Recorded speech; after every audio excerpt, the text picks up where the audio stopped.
Hello and welcome back to Pathfinder Kingmaker with me, Barden. So we're here in Pitax. We brought all the guys with us. So since the last episode, we went back to Tuskdale. What did we do there? We talked to Tristan, who wanted to have a chat with us about what was going on, and basically he kind of restored his faith a little bit in his situation, so we got something to do with him later.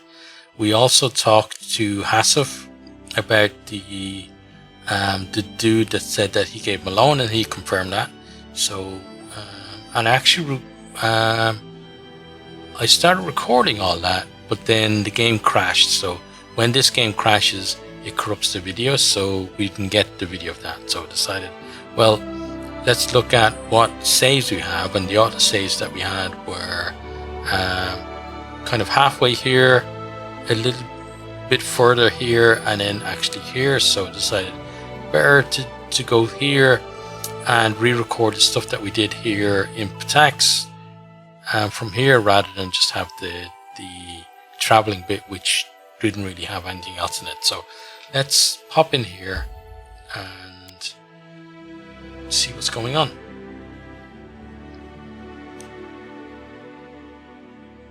So yeah, the conversation I had with Tristan was interesting, because he was talking about how Nyrissa had convinced him, and then also how Erastiel, he prayed to Erastiel a lot and hadn't had his prayers answered, which kind of, he was wondering, well, what's the story there?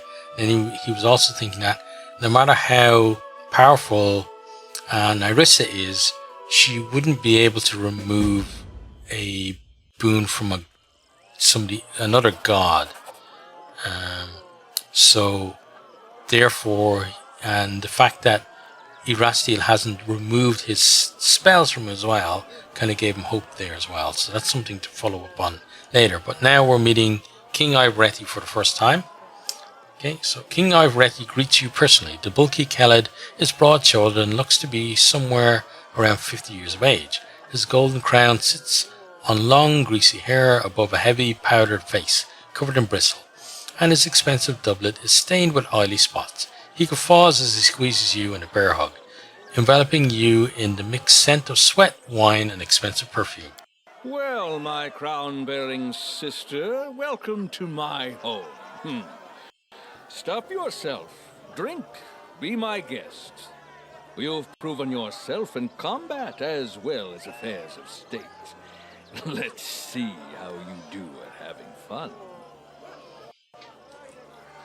You're the epitome of hospitality, aren't you? But not long ago, your spy nearly killed me. You do remember the one named Tartuzio? Tartuzio? The short purple fellow? Ha! You're bearing a grudge about something that happened years ago.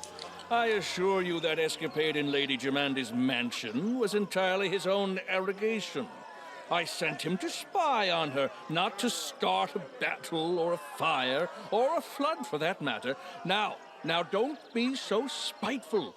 I have invited you here to put all those little grievances behind us, and to establish a firm and lasting peace between our kingdoms.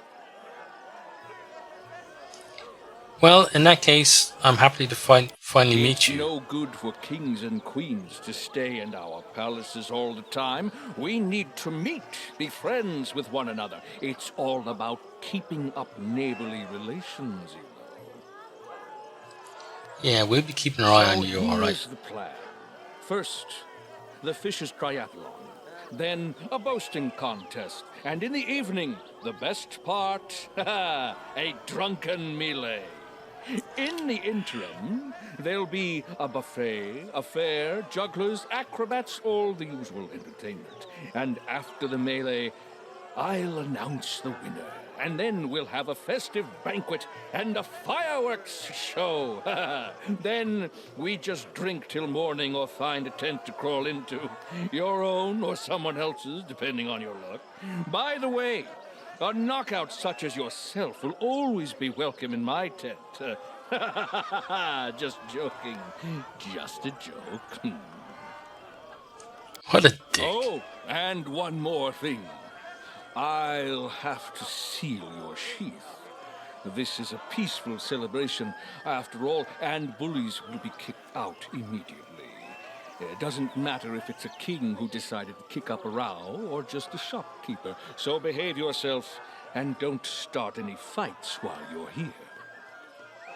Okay, try not to. Well, I have to go. If you need anything, talk to Nunzio Arpaia.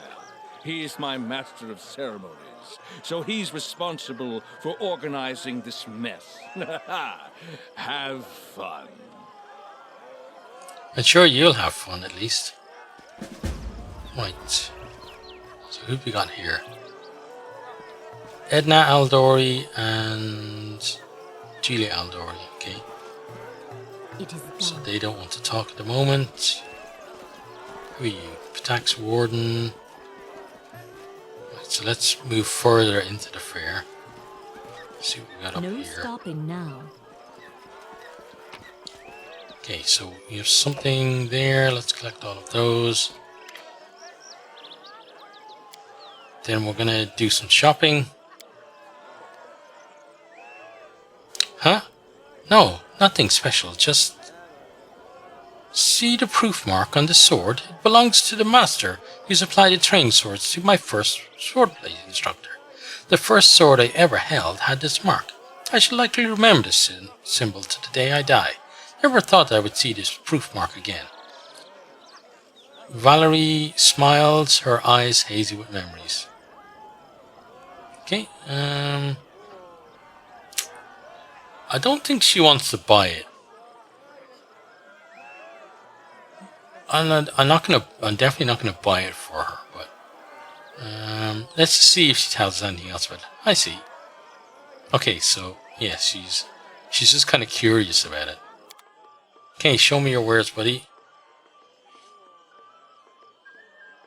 Okay, so I'm gonna sell you some stuff.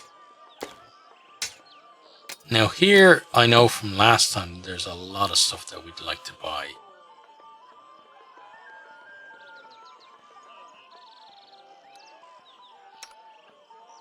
So in terms of the battle axe +4, 5 to 12, so it's better low end damage, but not as good on the high end, so we leave that where it is. There is some other, like this composite longbow. We want to buy that. We then want to buy this Master Sword +4 is better than what you have, right? 3 to 17, 5 to 14. Okay, again on the low end it's better, but top end damage is not as good. Okay, so what else then we want to get? We want to get a scimitar. Yeah, scimitar +4 for you.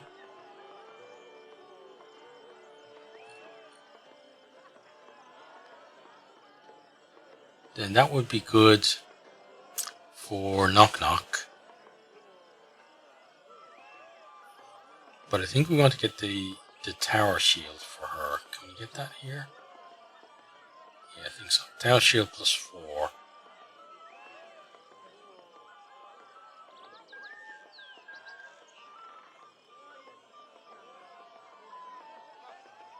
So it would be 2 extra armor for her. Yeah.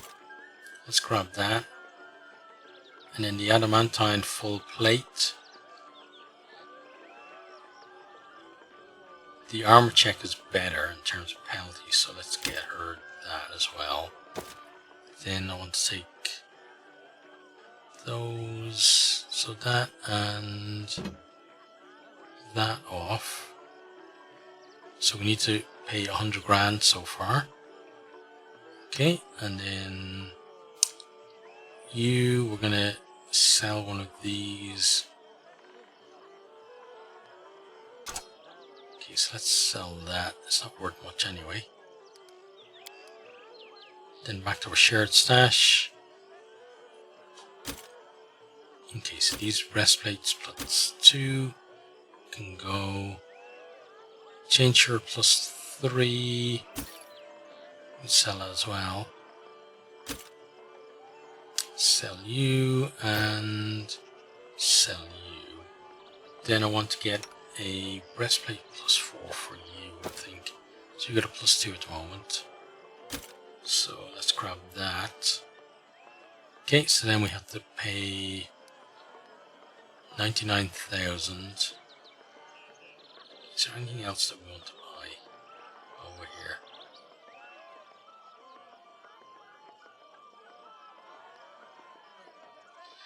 I kind of want to buy everything, but we can't, so let's just do that deal. Okay, and then go to our inventory. Start with you.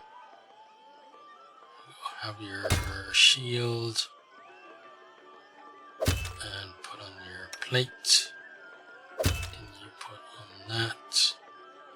Okay, and then you equip the bow. We should probably sell your other 2 bows actually.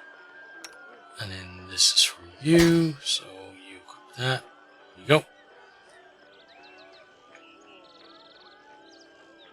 We could actually save some of the other stuff for you as well, because again, these 2 are not that well armored because we don't use them all that often, so they're just kind of here for story flavor at the moment. So I don't particularly want to spend a lot of money on gearing them up either. Okay, so we'll move out of there. And let's have a chat with you. Oh, who's this? Hey, what the hell are you doing? Young man staggers towards you, his expensive doublet wet with wine. As he passes, he brushes shoulders with you and starts yelling, his breath rank with alcohol. Watch yourself. Who do you think you are, you pig? You trampled on my foot and ruined my doublet. I demand satisfaction. Okay, let's go for stealth. Okay, no one notices you drive a swift blow to the bully's solar plexus. It simply seems as though he swayed and leaned on you, after which you gracefully helped him step away to lie down in the shade. Of course we did. Okay, now, let's go have a chat with you as well while we're here. The gnome's yellow, bloodshot eyes scan the faces in the room. It's not a room, it's outside. Nervously, noticing you, he grabs for his sealed sheath. What? Who are you? Oh, it's your Royal Highness. Forgive me, I didn't recognize you. An honor. Truly, a huge honor. I'm Karn Buril, a simple salesman. Who are you?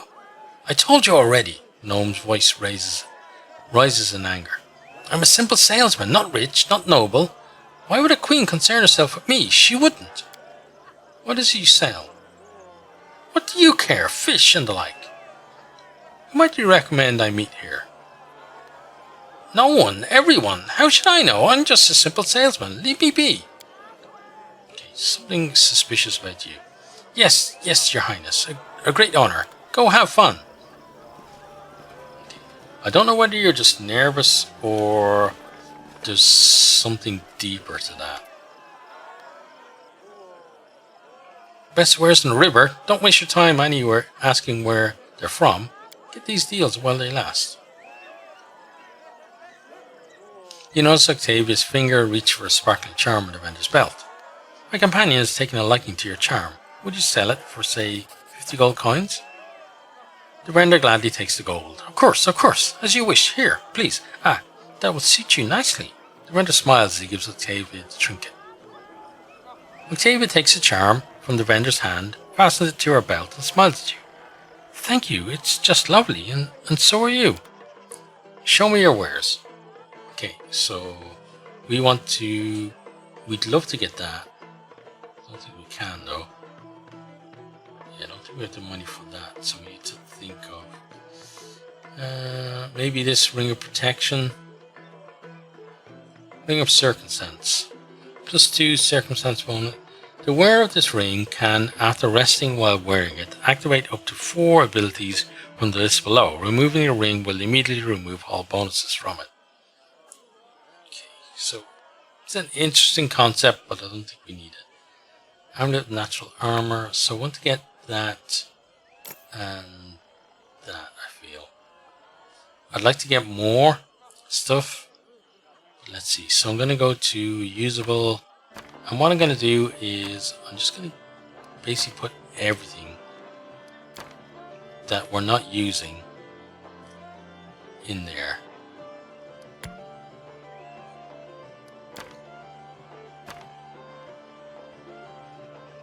Because there's no real point in carting all this stuff around if we're not going to use it. And generally, most of the stuff we're not going to use ever. It's kind of that thing, like from older video games as well, where you save up all this stuff and you think, I'm gonna use it sometime, and then you get to the end of the game, you just have all this stuff that you never used. I do that all the time. I'm sure a lot of people do the same thing. So I'm gonna, at least this once, try to avoid doing it.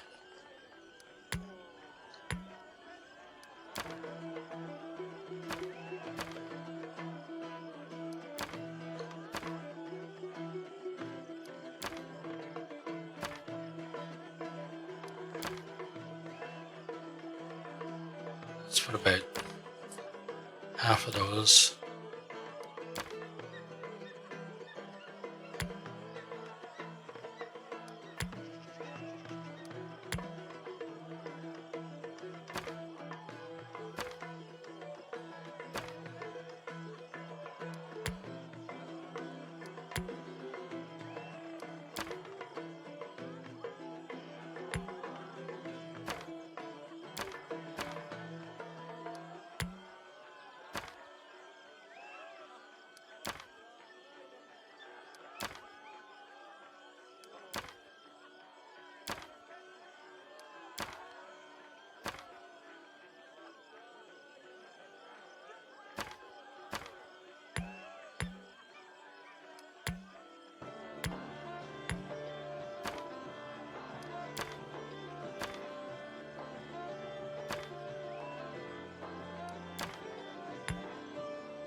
Okay, so these means you have a little bit of cash left, which is good.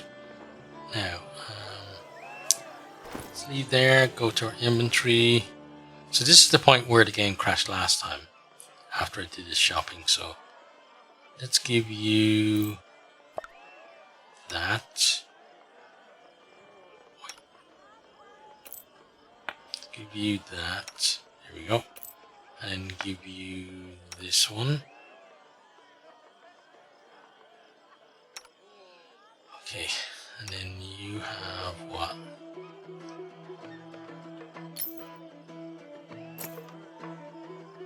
Okay, good. Increase your AC. Let's give that to you. And let's give you this. Let's give her that instead of that one.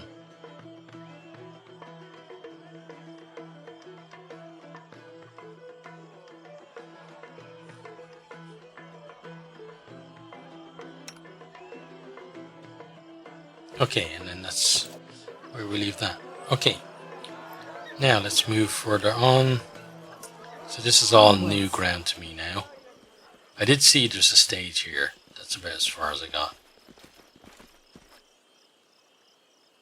Okay, so we've got a Pitax Warden. Right, so let's have a chat with these guys. Amid the tournament's frivolity, you notice that two men nearby are having a heated but hushed discussion. One wears flashy clothing fit for an entertainer, whereas the other wears steel armor and red cloak of Pitax's guard. It's difficult to hear what they're saying. Okay. So she just needs to roll a 6 for that.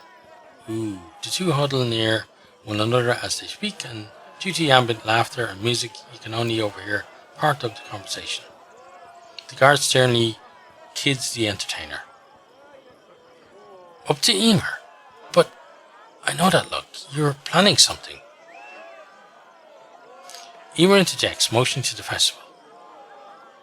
Talwyn, this celebration, it's just we had planned for, but can we really stand by? He begins to raise his hand and strikes a pose as if preparing to make a bold declaration. The guard's hand intercepts Emer's arm, firmly preventing the entertainer from making a scene. I've seen it with my own eyes, and it, especially like you. Emer says a few comforting words before removing Talwyn's hand from his arms. Pitax needs now is action, and I intend to act. The entertainer looks up, spots you and smiles as Talwyn frowns and sadly walks away. It's a rare day that life emulates screenplays, Your Highness. Could it be that heroes have arrived in the people's time of need? Oh, heroism! That's exactly what we do. See, that symbol on his clothing? That marks him as a member of the Red Crescent Theatre in Pitax, a fellow artist. She eagerly extracts her journal. Imagine the stories we could write together. What seems to be the problem? I first arrived here 5 years ago, answering King Ivaretti's call for artists and actors to make Pitax a new crucible for the arts. Admittedly, the king dedicated plenty of money to building new theatres and schools. Art only thrives, though, when there are visitors and patrons to pay for it. Emer sidles closer, lowering his voice. And that's where Ivaretti has failed. The Pitax River is our lifeline, connecting us to the outside world. River pirates know it, and they prey upon incoming travellers. You might think the king would thwart these pirates and defend his people, but no. He's only sent escorts to protect key shipments, leaving everyone else to the pirates' depredation. This tournament, it hides how we suffer from the king's inaction. Now, when the king's soldiers cannot or will not vanquish the villains, what happens in the stories? He winks and gestures knowingly. That's right, heroes step in. Numerous victims have told me of the attacks, and I have pieced together the approximate location of the pirates' camp. If you can ambush and defeat them, traffic will flow, commerce will thrive, and you command the adoration of the boatmen, dock workers, artists, and more. Naturally, I'm prepared to write a play dramatizing your exploits. What do you say? I'm always ready to thwart river pirates. I accept. Before I accept, I have questions. The wisest protagonists always have questions. What would you like to know? How many pirates are out there? It varies by reports. The camp could have a few dozen, so you might try to take them by surprise. Why hasn't the king acted against the pirates? That's unclear. It might be a lack of soldiers, or perhaps it's a lack of will. Leaving the pirates alone might also undercut political or economic enemies in some way. But at what cost? Is there a reward? I know enough to make my choice. I'm always ready to thwart river pirates. I accept. Emer grins eagerly. Then it's settled. I'll write down the directions real quick, and when you're done, you meet me in Pitax so I can hear your account. No doubt the magistrate will be pleased to stop getting piracy complaints too. He draws a roll of parchment from a scroll tube. I hope you'll arrive in time to see my latest production. Speaking of which, I'm already late to oversee its rehearsal. Consider this a little preview. Good hunting. Okay, tearful. Okay, we got an excerpt. Nice. So, we're going to check that now. Okay, so where are we? Notable items. Okay, so I want to copy that over. What's this one here? Confirmation of Cheryl's innocence. Yeah, that's the letter that we got. We should probably read that as well. A letter that repudiates all accusations against Cheryl the half-elf. Okay. And then his one, I guess, is just going to be in here somewhere.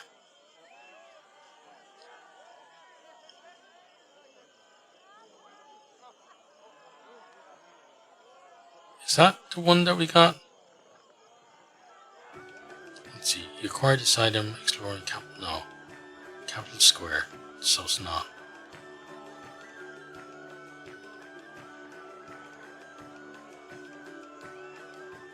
Yeah, we talked about the cult as well. With Tristian, he was talking about trying to basically trying to win them over. Okay, date from newest to oldest. Here we are. Okay. Interior of Castle's Hall, night. The fat Duke paces and frets, looking with concern towards a window. A crowd jeers outside. Fool sits upon the floor and watches Duke with concern. Fool opens his mouth to speak consoling words, but then recoils when the Duke looks at the Fool irritably. Duke. Rage, hatred, wrath, and spite. They shout below. What villain must I be to earn such ire? Fool, your grace. Protest this humble fool, I swear. The folk they praise your acts without levity. For it's not your deeds that draw to eyes their tears. Nay, you they honour with bright confetti. Why ask, your grace, whose policies they load? One name, O Duke, that king. Duke, aha! Send word to my finest knight, with blade like blazing justice, so burning with red righteousness. Fool, your grace, if one so humble might protest. Duke, speak, fool. Fool, that warrior man you deem your best has all the noble heart of drunken wolves, who chase the shepherd's flock while licking lips, and claim they drool for want of the sheep's safety. Duke, fool, of what know you of laws, lands, and ships? Our king's word has this knight of his esteem, and yet now here you judge a soldier's worth. Duke raises a hand to strike the fool. Fool, no honour to claim he when innocent heads roll, and your knight hears anguish, yet laughs with mirth. Duke, no crime is humour. Fool, aye, no crime except when Sir Knight snorts mead at jokes of your grace's girt. Duke, forsooth, fetch me my blade and cuirass. Fool, and serve a squire to my thirsty vengeance. Duke angrily grabs his sword to find the knight as the fool chases him after him with a breastplate in hand. Okay, interesting. Right, let's keep making our way around the camp.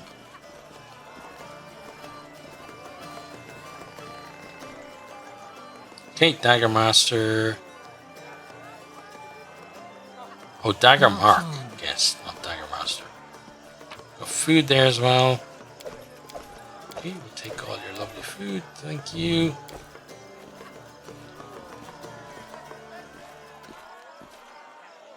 Okay, Barker, what's up with you? Test your finesse against the finest dwarven locksmith. Crack the lock, get the prize. Who'll challenge the best dwarven lock of the 5 King Mountains? What's going on? Do you know your way around a lockpick? Why not show off your skills? Here, we have 3 chests bound with the finest dwarven locks straight from High Helm. One attempt is 500 gold. Open 1 lock, you get some of your money back. 2 locks and you get back more than you paid. Open all 3 and you get the grand prize. I'll try to pick the locks. Splendid! Come, the table's right here. I wish you the best of luck. I wrote it like I saw it. So simple luck. Anything else? Okay, good. The first lock is open. Congratulations. Can you open the second? I think she can do that as well. I'm sorry. Oh, shit. Don't... Such misfortune. Don't feel bad. There aren't many can open these locks. And she doesn't get a chance to... Okay. So, we need to get knock knock. If we're going to have any chance of that. Right, well, we paid the money and it didn't work out, so... Can we do it again, though? Okay, let's give her one more try. Just letting the ink. I believe in you, Lindsay. I might not believe in you after this, but I believe in you right now. But I still think knock knock would probably do better. Okay. Open this and you get some applause. Okay, good.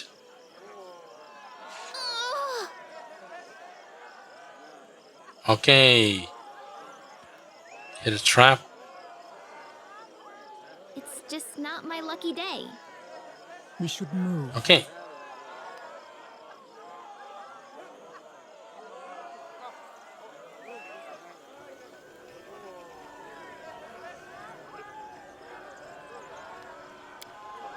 So did we get money off him?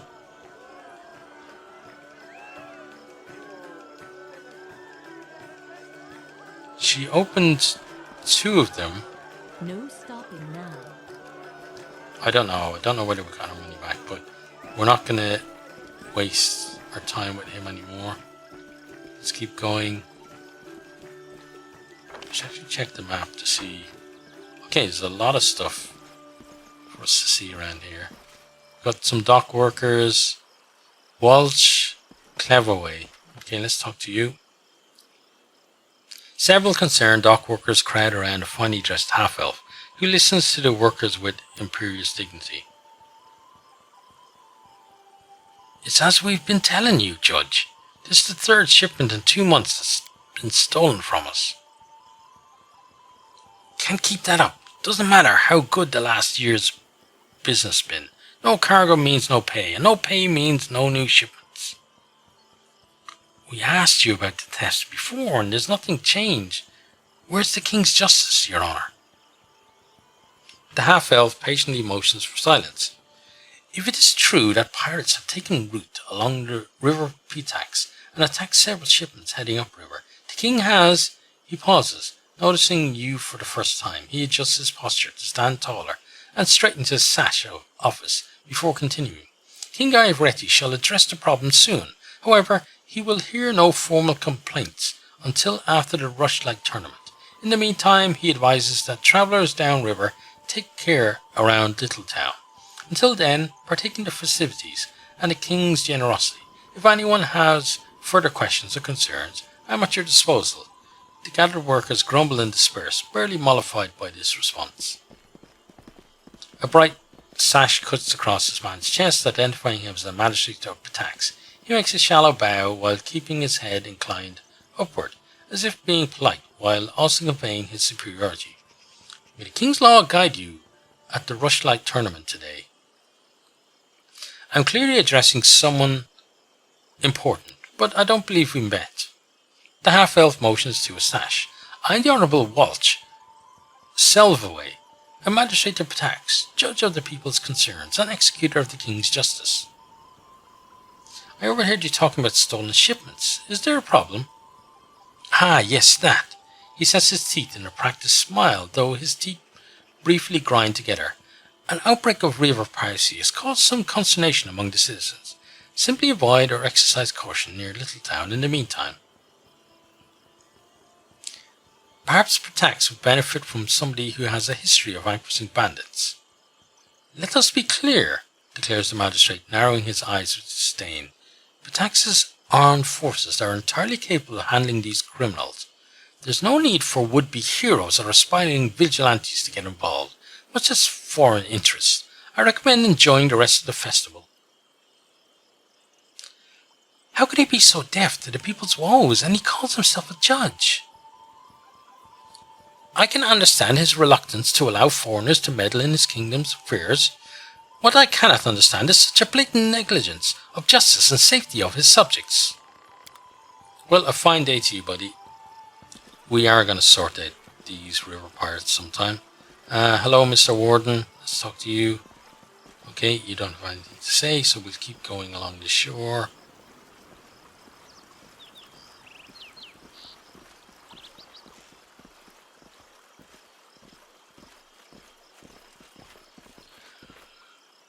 It is done. Okay, got another warden there.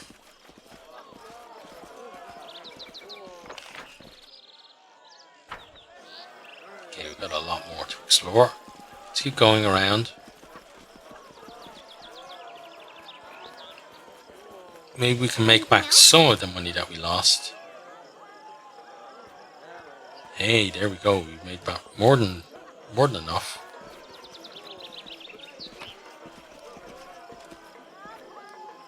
Oh, sky metal cogwheel, cool. It's nice. Okay, there's a way through there. Leave that for the moment. Oh! Hey, you can't be here. This is His Highness King Vibretti's camp.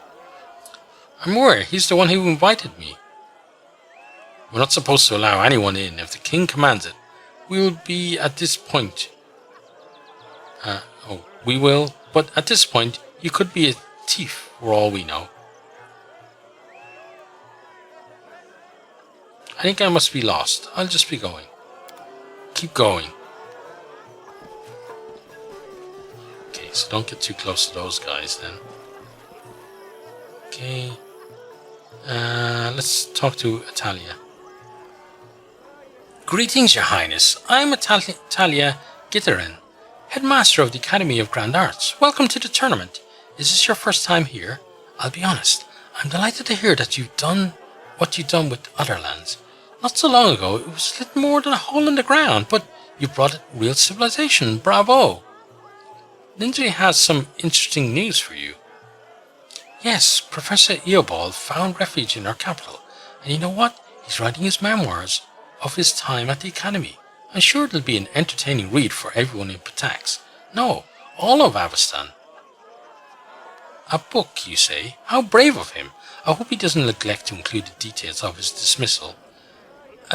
Talia's voice is ice cold and bone dry. What details? What do you mean? I read he kicked Professor Eobald out for just being too smart, didn't he? I'm sure that's exactly how he described it. They call him the insightful for a reason, after all. Anyway, forgive me, but I've no interest in discussing this topic further. If you'd like to exchange idle gossip, I'm sure you can find much more willing and interesting company here. I suspect you know to whom I'm referring. Okay. Oh, interesting. Talk to Lindsay. Oh, take Lindsay to the Rushlight tournament. Talk to... Okay, that's done. Didn't go the way she wanted, though. How far is the Academy? Oh, just splendid. If you ever find time to visit Pitax, I'd gladly give you a tour. We're currently holding an exhibition of our graduates' work, though it's a pity that... No, it's fine. Believe me, we have plenty worth coming to see and hear. Who might you recommend I meet here? There are many respectable attendees today. You already know King Ivretti, of course. You should be sure to speak with High Priest Dre Yarns as well. He's truly a wise and honourable man. I don't really trust your judgment, I have to say. And if I may give you one piece of advice, beware of Karn Varil. He may be a business partner with King Ivretti himself. Those who deal with him usually find themselves in a bad way. Since he showed up in the city, our dear captain of the guard, Israel Kalis, has so much more work than he... Atalia stopped short, covering her mouth. Forgive me, I probably said too much. What did you mean when you meant the circumstances surrounding Eobald the Insightful dismissal? Forgive me, Your Highness, but I prefer not to discuss the subject. If you're truly so interested, I'm sure there are more than a few slanderers who would gladly share all the dirty details with you. Sorry. For some reason I had a yawn there. Okay, farewell. Yes, so I don't trust her judgment, but I do about that dude that was a bit shady earlier. It's a great honour and exquisite pleasure to meet you. You too. Yeah, I feel like she's maybe a good person, but she's got herself in a situation that maybe she's compromised her integrity a little. That's what it feels like to me. I could be completely wrong, but that's how it feels. Right, let's keep going. No Get stuff stopping over now. here. Right, so Annabelle. Okay. Oh, Anamede. Okay. Well, we're gonna go try and take that first.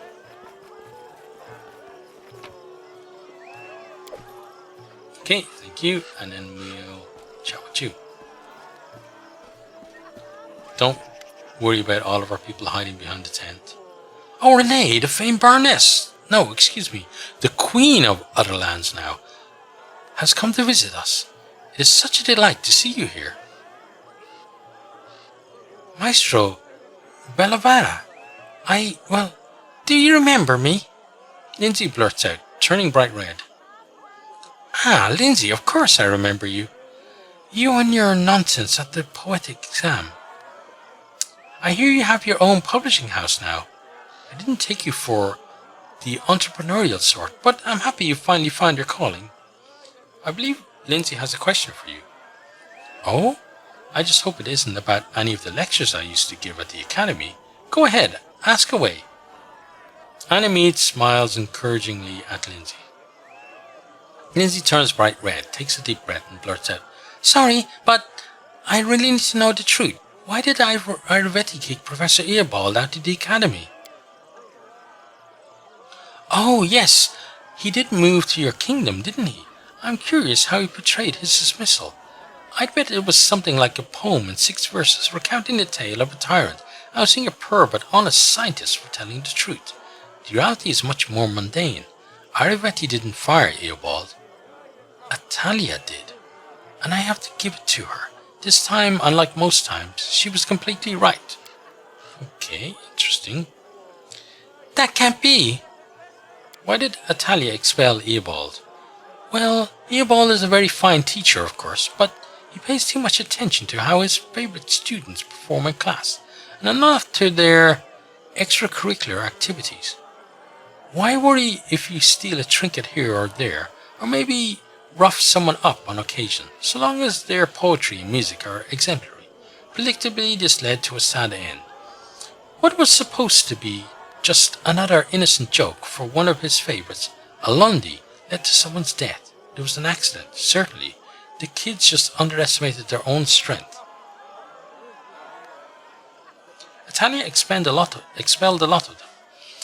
And as always, Eobald went to stand up for them. But this time he discovered that her patience was not boundless. She blamed him, said that he'd let his troublemakers run wild, so he could get out of the academy along with them. She told him she won't tolerate any more bullying, even if it's coming from genius students. I understand it's odd to hear won't tolerate from Atalia Gitterin, but that's what really happened. Pale Lindsay looks at Annemied with huge eyes, unable to utter a word. If Irovetti didn't banish Eobald, then why did he send those cutthroats after him?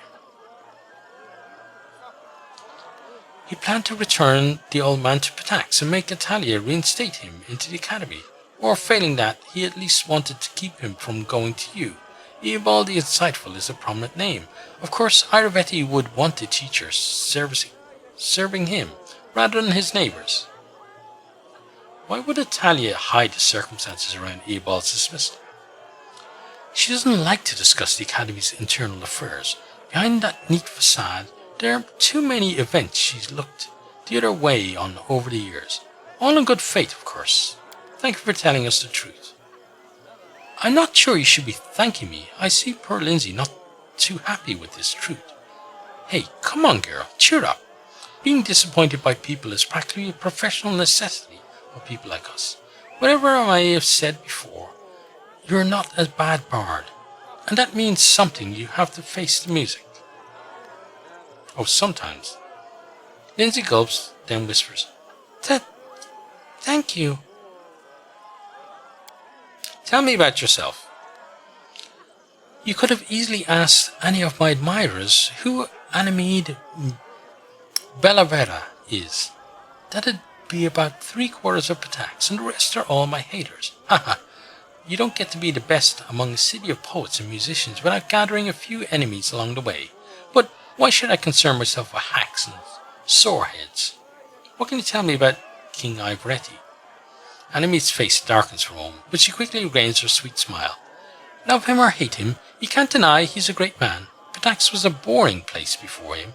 Only pirates, fences, and other scum did any business in the area. But then King Irovetti came and turned it into the cultural capital of the region. With him in charge, the arts have flourished, and the city's been filled with songs, paintings, and statues.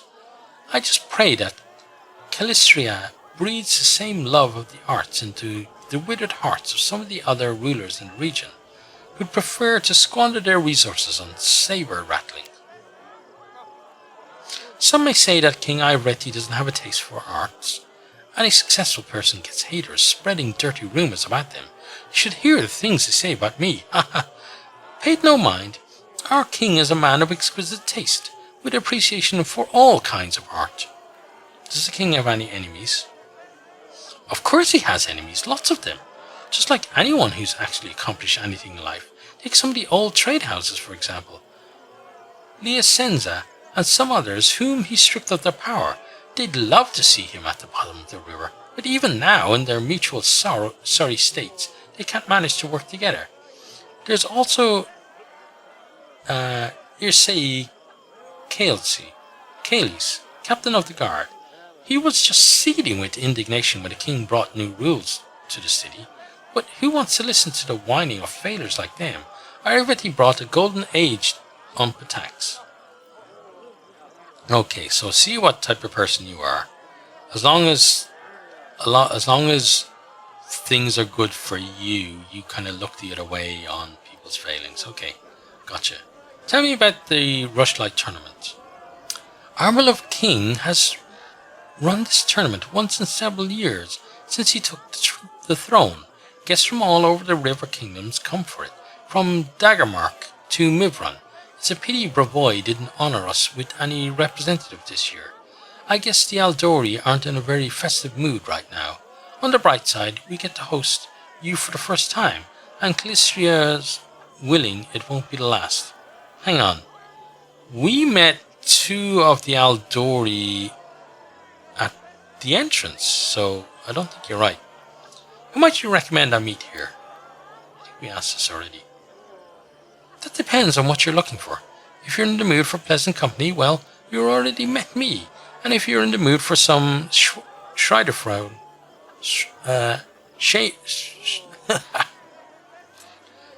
Schadenfrauden, there we go. You could listen to the whining of Gaspir Liescenza. His family lost the Pitaxian crown in a card game. Or maybe Atalia Gitteran, the headmaster of the academy, who seems to think her skills at bureaucracy makes her a good bard. And if the rules are what you're after, especially the shivers down your spine kind, try speaking with Karn Buril, head of the Thieves Guild. Ah, okay. That's why you were a bit weird when we talked to you. Gotcha. Okay, well, cheers. Some great information there, actually. Enjoy the celebration. I can't believe it. Teacher lied to me all this time. I'm going to learn the truth as soon as we get back to the capital. Sure you are. Okay, let me just check. Okay, so I think that is where we're going to end that one. Because I just checked my timer, and yeah, we're at about the 50-minute mark. So I hope you have enjoyed this one, and I hope to see you all next time. Goodbye.